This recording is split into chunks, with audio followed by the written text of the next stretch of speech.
Britain's royal palaces. Majestic, It's absolutely dripping in history.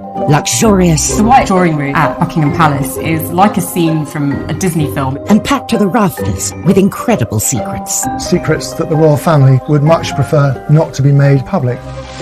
From royal courtships to royal births to royal marriages and scandals, the palaces have played host to all of that.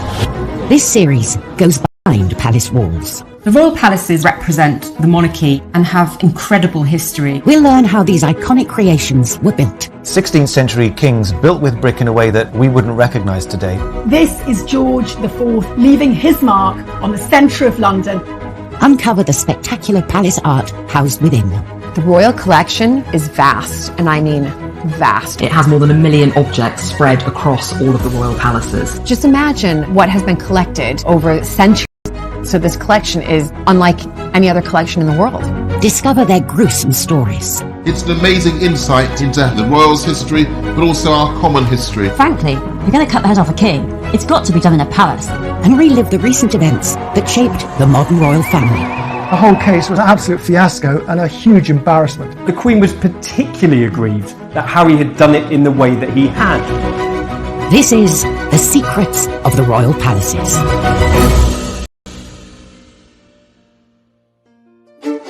This time, a conversation between the Queen and Diana's butler is kept secret, landing him in the Old Bailey. I just felt as if I betrayed the princess's legacy, when all I'd ever wanted to do was protect her. We explore the royals' hidden getaway, the vast estate of Balmoral. They can walk for 4 or 5 hours and not come across a living soul. We discover that Henry VIII's great lost palace was a stadium for violence. What he does when he restores Whitehall Palace is he makes sure it has to have its own special cockfighting pit. And we reveal the secret story behind one of the most iconic statues in the country. To their astonishment, they found out that it was actually one of Queen Victoria's own daughters. And royal protocol is tested with President Trump's state visit to Windsor Castle. There was a lot of nervousness about how Trump would behave. All eyes were on him.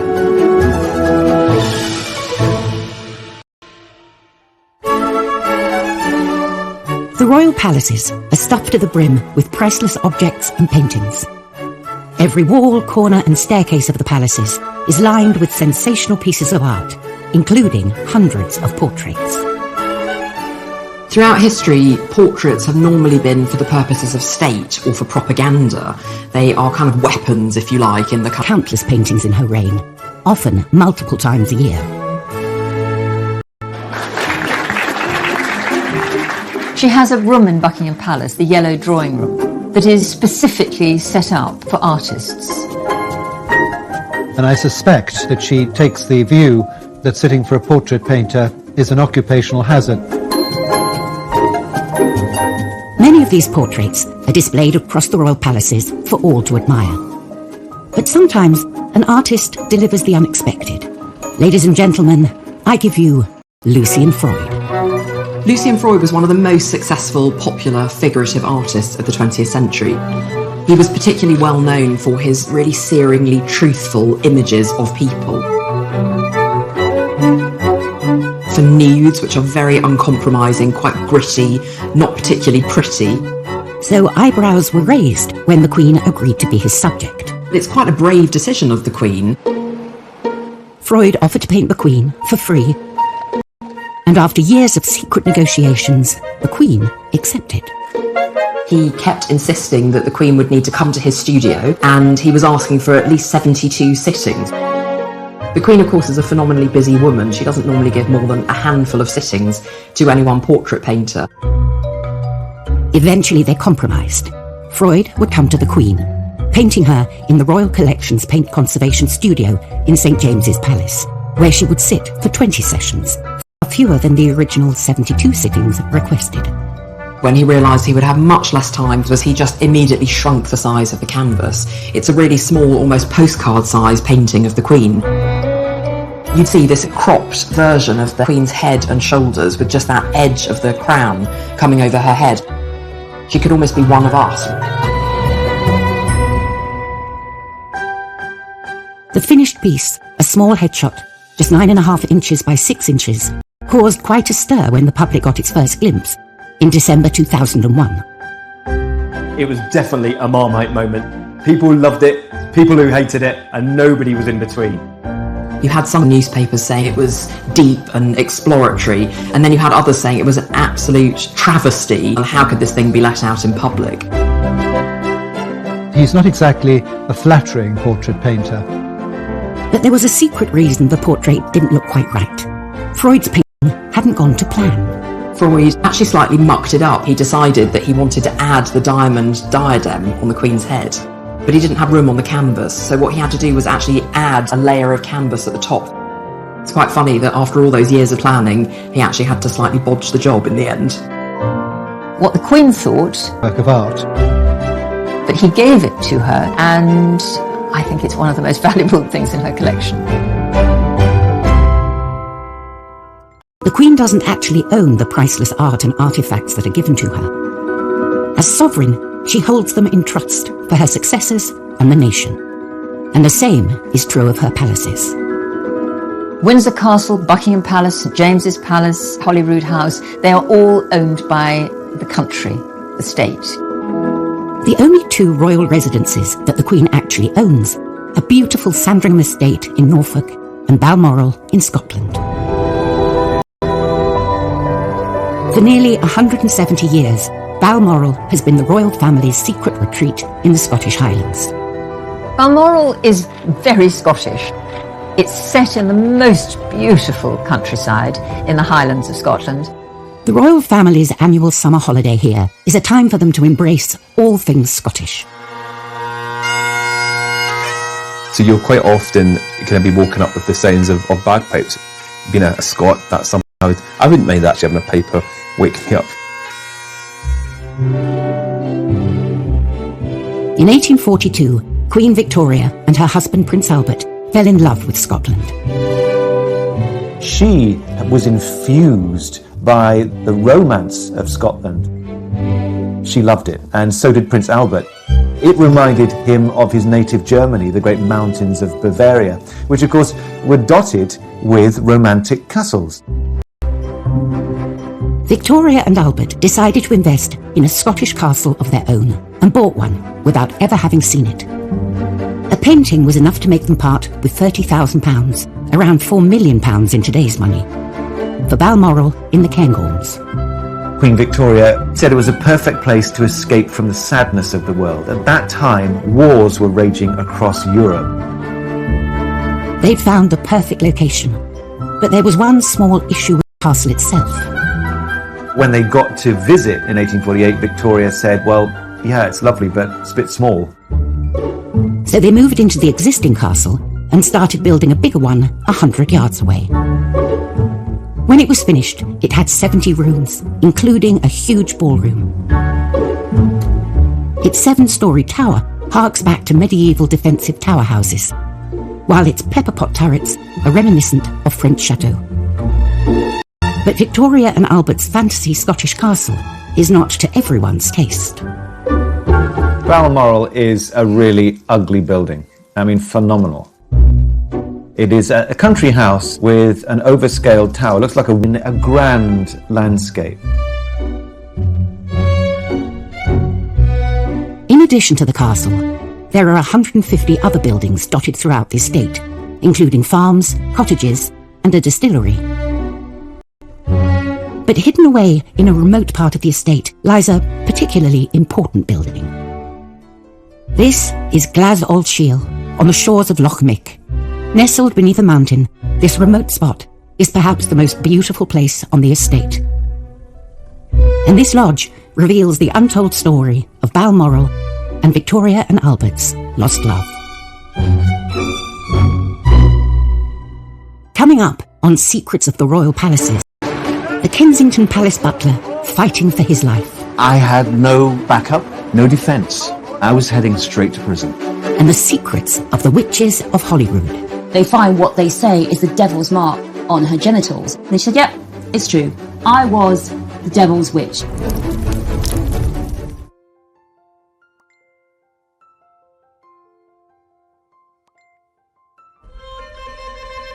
Each royal palace is as unique as the monarch who lived there. George IV's Buckingham Palace was designed as a showpiece which would dominate London, while William III's Kensington Palace was built outside of London as he suffered from asthma and wanted to avoid the pollution.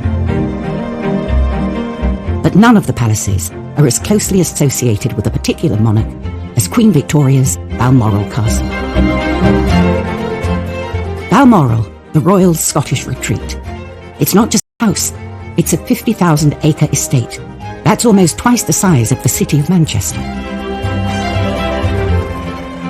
Balmoral is hundreds of acres of nothingness with nobody. They can walk for 4 or 5 hours and not come across a living soul.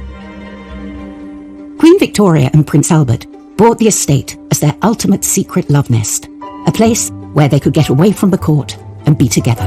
What they were buying into at Balmoral, it was a way of life. It was an escape from royal duty and ceremonial and stuffy staterooms and interfering prime ministers. This was their pad. It was where they could indulge in their hobbies. Here, Albert would stalk deer and Victoria would paint. But all that came to an end in 1861 with Albert's premature death. Victoria was devastated. She retreated from the world and found solace at Balmoral. And here on the shores of Loch Mick, she built what she called her widow's house, where she could mourn in peace. It was an additional place where she associated to it. It became hers, her widow's cottage. And it just shows the depth, I think, of her despair and her need to escape. And it was at Balmoral that she found a place to do that. Victoria spent her first night in the lodge in October 1868 and recorded her sorrow and loneliness in her diary, missing her dearest Albert, with whom she had been so happy at Balmoral.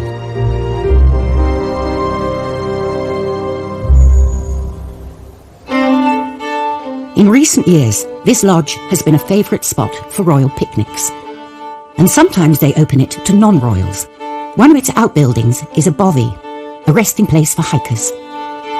So it's the only royal residence where you can drop into sleep for the night for free.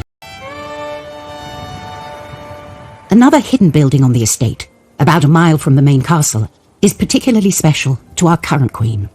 Every year she starts her summer holiday with a stay at the 7-bedroom Craiggowan Lodge. So since the house is open to the public for much of June and July, often the Queen will arrive in Scotland before the big house Balmoral is open. So she stays at Craiggowan Lodge. And I don't imagine she's doing the cooking or anything, but she and the Duke are able to be there as an ordinary married couple without the grandeur. I think the Queen sees the grandeur in these amazing houses as sort of part of the job.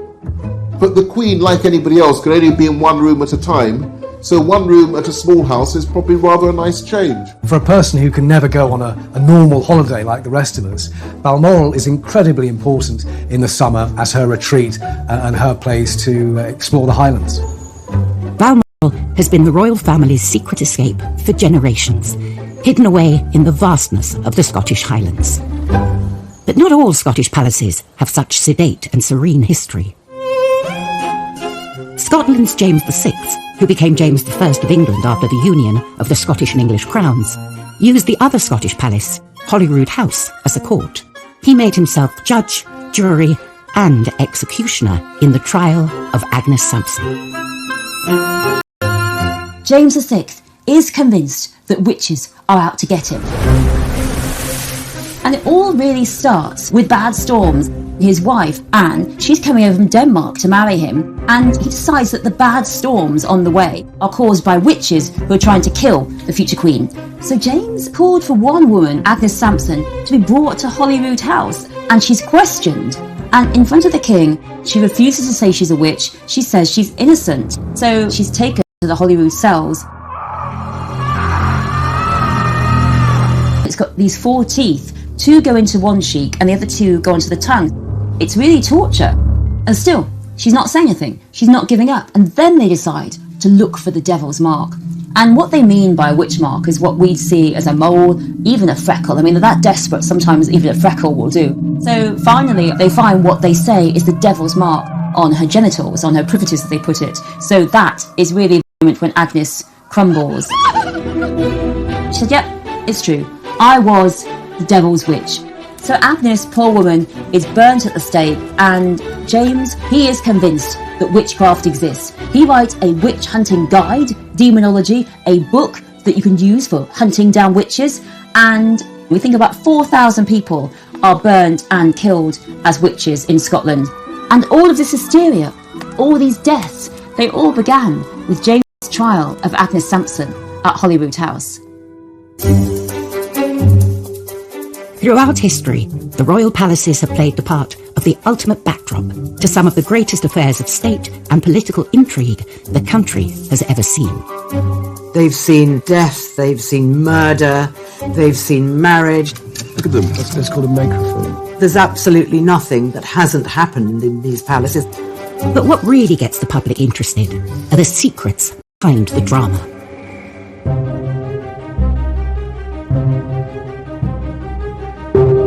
June 1998, Kensington Palace.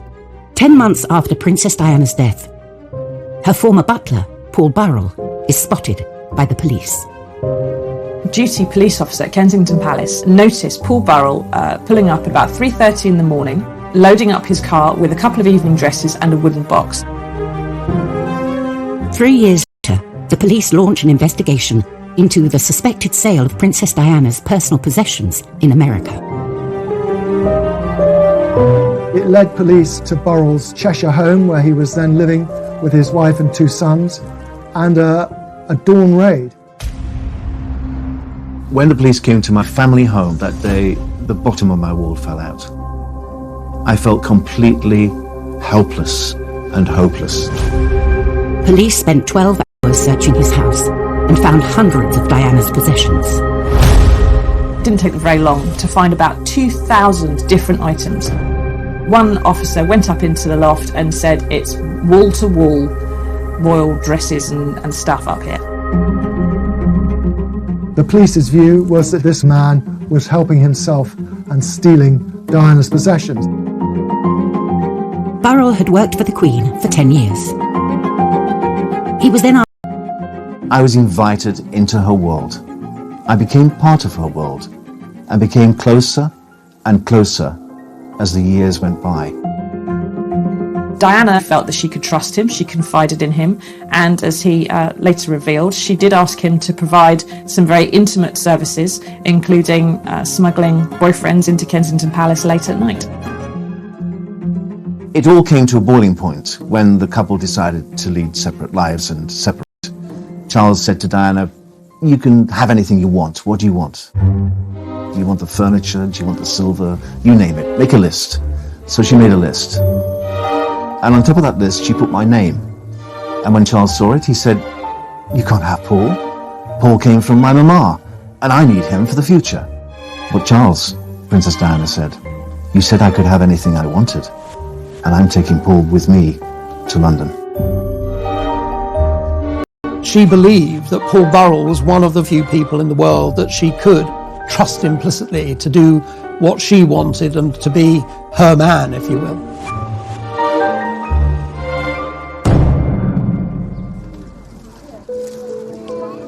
After Princess Diana's tragic death in 1997, Burrell was heavily involved in sorting her belongings at Kensington Palace. It was an arduous task, but I found it quite cathartic, really, to be in her world, to still be in control, to still be taking care of the things that she loved most. But Paul felt members of Diana's family were deliberately destroying her legacy, getting rid of material they didn't want the public to discover. He could see her mother and sister tearing up letters and removing things, and he felt that there were things in that palace which should be preserved for William and Harry. And Mrs. Shankid would sit on the settee in the princess's sitting room and constantly shred the princess's correspondence. She really did destroy part of the princess's world. Burrell started secretly protecting her possessions and removing them from Kensington Palace. And it was these items the police found in his home 3 years later. 43-year-old former royal servant left a London police station this evening to return to his home in Chester, having been formally charged with stealing 342 items of personal property. The police believed they had enough evidence to take Burrell to court, with the apparent approval of Prince Charles. The police told the Prince of Wales they had photographic evidence of me wearing Diana's clothes. Of course, none of it was true. None of it was true. It never happened. The stage was set, Paul Burrell has denied 3 charges of theft. and intimate details about the royal family could be exposed. It's impossible for anybody to have witnessed what happened. So because of that, I had no backup, no defense, none whatsoever. I was heading straight to prison. Coming up, the Queen reveals a secret conversation that will change the outcome of the Burrell case. Never before had a monarch intervened in a criminal court case. And Henry VIII sees a palace as the perfect backdrop for extreme sports. When he restores Whitehall Palace, he makes sure it has to have its own special cockfighting pit.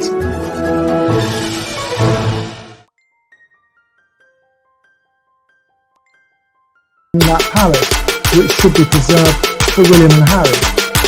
And Mrs. Shankier would sit on the settee in the princess's sitting room and constantly spread the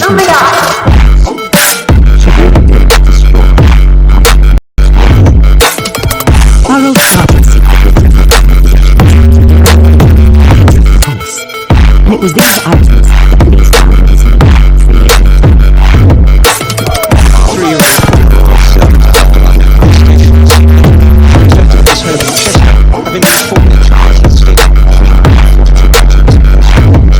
The police believe there was no evidence to take out Prince Charles. The police told Prince Wales they had evidence of me wearing Diana's clothes. Of course, none of it was true. None of it was true. It never happened. The stage was set for a trial where the secret relationship between our and princes would come under discussion. Paul Burrell has denied 3 charges.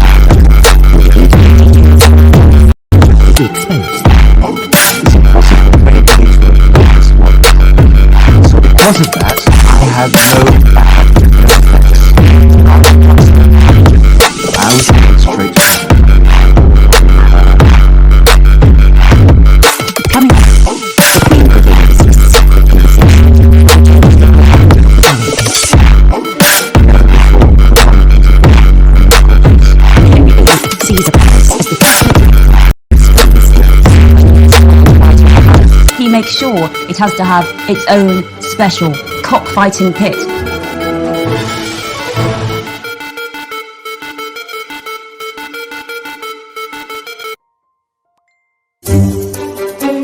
Behind the pomp and glamour of the British royal running. Very rarely do any of these backroom staff make it into the headlines. But in October 2002, all that changed with the trial of Princess Diana's former butler, Paul Burrell.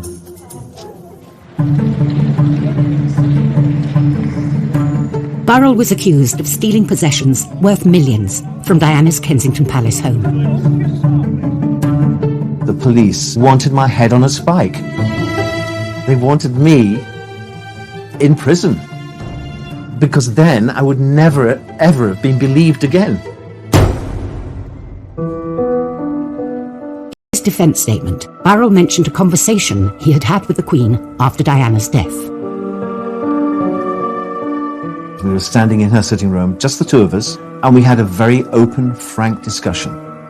I told her everything that had happened, and I said, I've taken it upon myself to keep things the princess had given to me for safekeeping, and I've protected them. And she understood that. But due to an age-old palace protocol, Burrell was duty-bound to keep the details of this conversation secret. Paul Burrell couldn't say to his lawyers, look, I told the Queen I'd taken all of this. He was just prevented from doing so. Many people will not be aware of the protocol that When you have a private audience with the sovereign, you're not supposed to repeat what has passed between you. It is entirely confidential, and the confidence belongs to the sovereign. So it is up to the sovereign whether she reveals what you spoke about or doesn't. I'm not going to tell them how close I was to Her Majesty. I'm not going to tell them. That's going to be my privilege. But I would have to pay the cost. And the price I would pay would be prison. Coming each day to the Old Bailey is a journey Paul Burrell is getting used to. After 11 days of the trial, Burrell was thrown a lifeline from an unexpected source. The Queen had only realised Paul Burrell was on trial when she drove past the Old Bailey on her way to a church service for the Barley Bubbling and noticed all the crowds outside. And the Queen then, at that point, her memory is jogged and she realises that she has the vital piece of information that Burrell had in fact told her that he was doing that. He was taking things for safekeeping. And the Queen, in reply, said, "Oh, hang on. Paul told me he was looking after these things for safekeeping. We'd better let them know." The Queen's recollection undermined the prosecution. She knew Burrell was taking Diana's possessions out of Kensington Palace. This wasn't a palace theft, and the trial collapsed. Permanently deprived the royal princes of their mother's goods, merely that he'd taken them into custody so that they could have them when they grew to be 18. So there was no theft. I'm expecting to make a statement on behalf of Paul Burrell. I couldn't believe I was free to walk from the Old Bailey instead of into a prison cell. Burrell was jubilant, claiming that the Queen had come through for him. Never before had a monarch intervened in a criminal court case. And she'd saved me. She saved me from what I thought was my fate. But I think she saved me because she knew me. Because I was her boy for 11 years. And she saw me grow and saw me marry and have 2 children. And I think she cared. I do, I think she cared. She cared about me and what would happen to my family. One of the most high-profile court cases was now over. The Kensington Palace butler was free.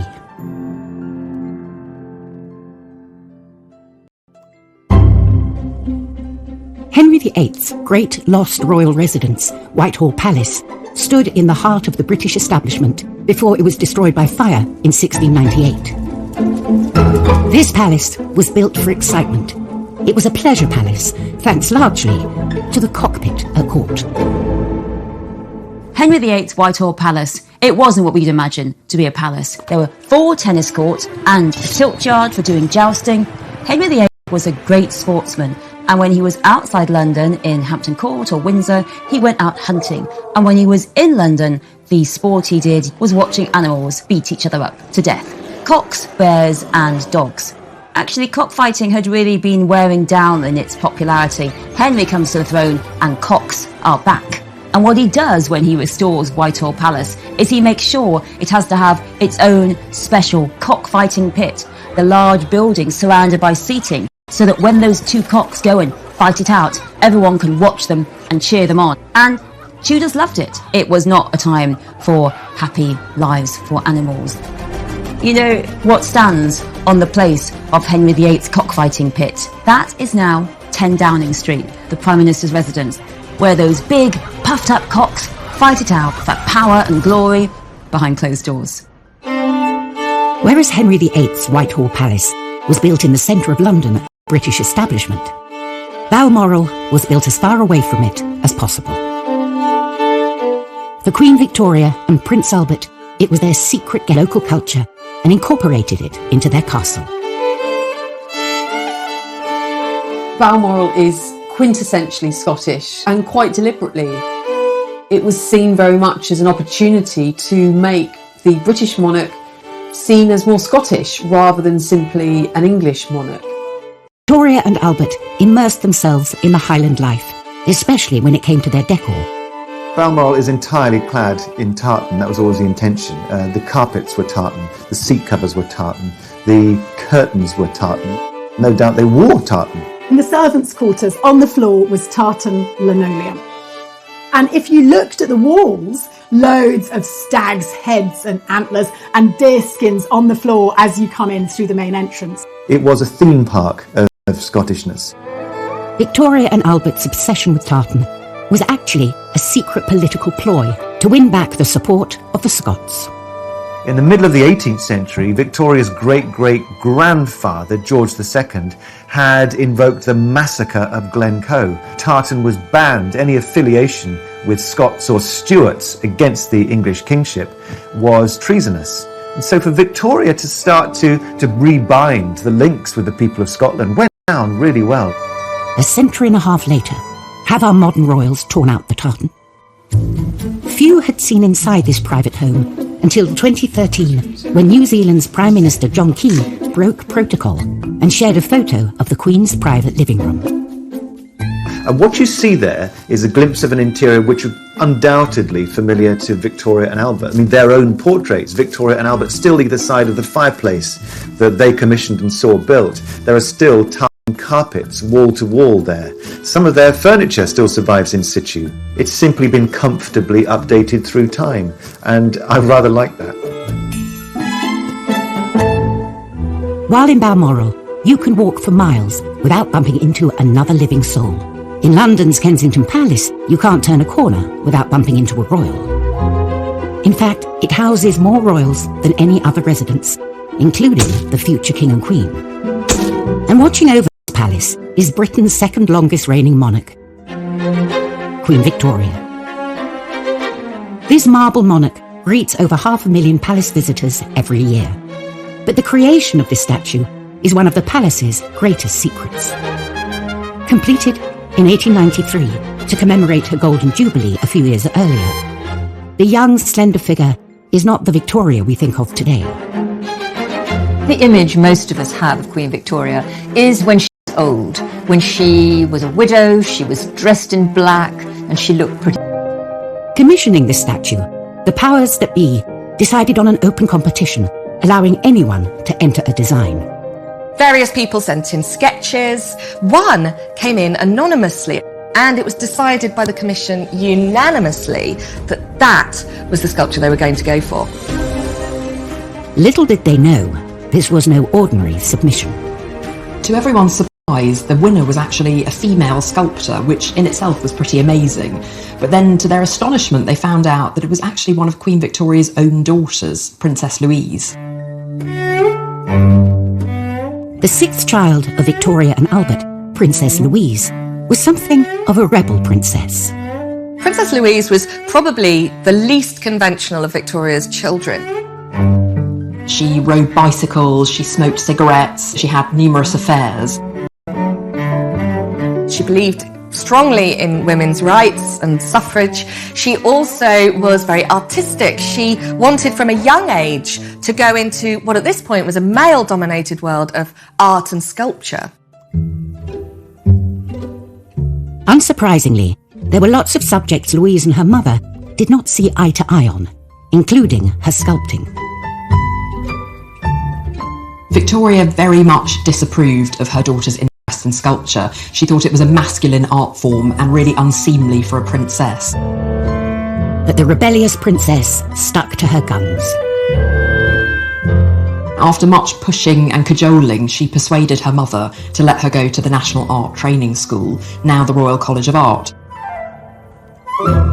And that made her the very first princess ever to go to a public education institution. At first, Louise had not wanted to enter the competition for the commission, fearing it would be inappropriate. But now that she had won it, the stakes were even higher. Not only did she have to satisfy the organisers and the general public, she also had to please her disapproving mother, the Queen. Everyone would have had an opinion about the sculpture, and lots of people would have been waiting for Louise to fail, particularly feeling that a woman's sculpture wasn't appropriate and a member of the royal family.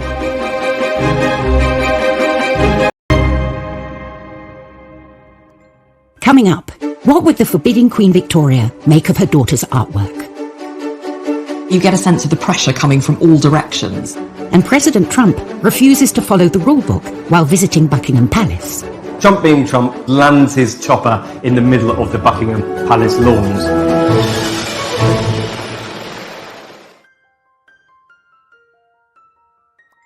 Now the Royal College of Art.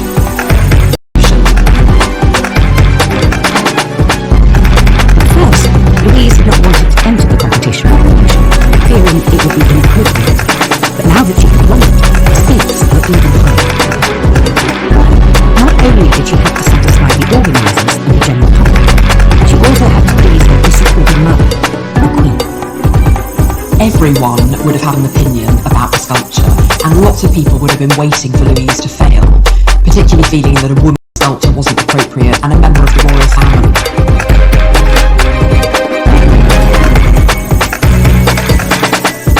Coming up, what would the forbidding Queen Victoria make of her daughter's art? You get a sense of the pressure coming from all directions. And President Trump refuses to follow the rule while visiting Buckingham Palace. Trump being Trump lands his chopper in the middle of the Buckingham Palace lawns.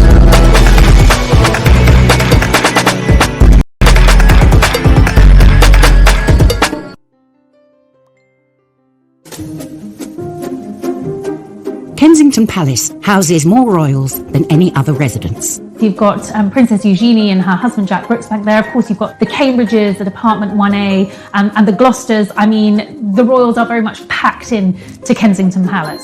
And they're all watched over by the young Queen Victoria, thanks to a controversial statue designed by her daughter, Princess Louise.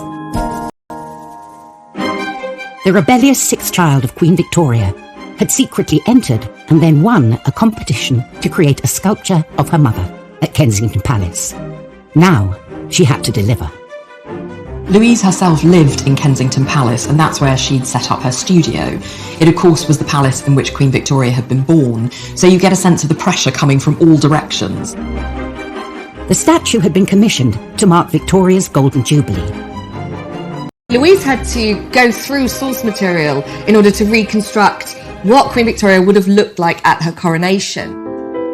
This was a task of epic proportions, and the princess rose to the occasion. Like any other wealthy artist at the time, Louise had studio assistants to help her, but she made the maquettes, the small-scale mock-ups. This would have gone to a professional carver, who then would have translated it into that wonderful Carrara marble.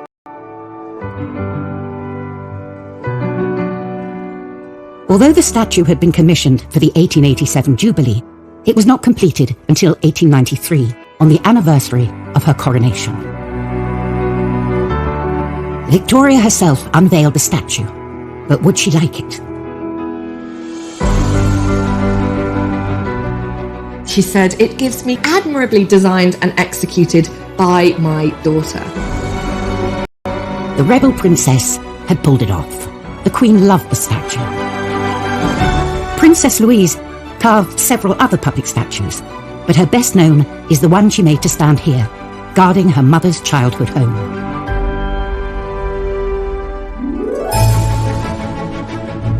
In her 65-year reign, Queen Elizabeth has hosted 113 state visits. A heady mix of kings, queens, prime ministers and presidents have passed through the palace's gilded gates, but only one has ever gone over them. June 2019, the ballroom, Buckingham Palace. Georgian tableware is laid for a very special state banquet.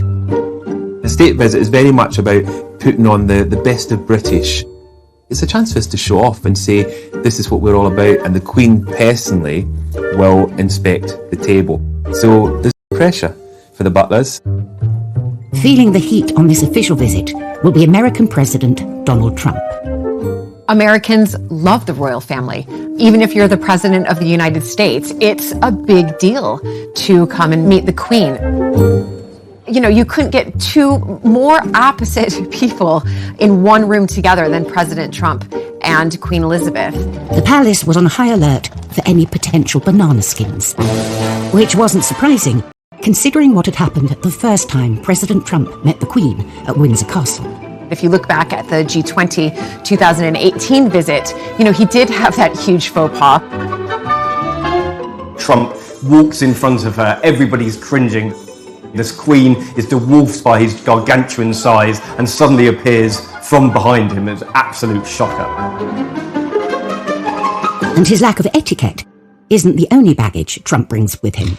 No, the room is full of mirrors. Where would you like it? If you look at the two state visits between Obama and Trump, it's almost night and day. You know, when Obama arrived, he obviously took a car to Buckingham Palace, and the streets were lined with people cheering him on. And it completely opposite when Trump arrived. The streets were lined mostly with people protesting his visit.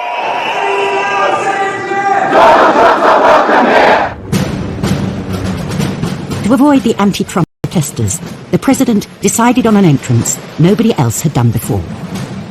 He was the very first president to fly in on a helicopter for a state visit. Trump being Trump, flies over the protesters, lands in the middle of the Buckingham Palace lawns. All the journalists, including myself, were stationed on the lawn. Emerges from the helicopter. He thought he was going to meet the Queen, but it was Charles and Camilla who were the first to meet him. Only then did Trump get to join Her Majesty, inspect the guard, from a safe distance. I think he probably surprised many people in that he was quite quiet and subdued. It's almost like you're visiting your granny. And you remember when you used to go and visit your granny, you would wear your best clothes, you would mind your P's and Q's, you wouldn't make any mistakes. President Trump knew he needed to be on the very best behavior. You have to remember, this queen has been through everything. She's seen it all. This is just another president. Next time, at Windsor Castle, the world's oldest working kitchen rises from the ashes. The archaeologists revealed something quite extraordinary, that this was original to Edward III's building. We explore the mysterious Balmoral pyramid. It is really not what you would expect to see in the middle of the Scottish Highlands. And Diana's statue fails to materialise at Kensington Palace. Is this further evidence of a fractious relationship between the two of them?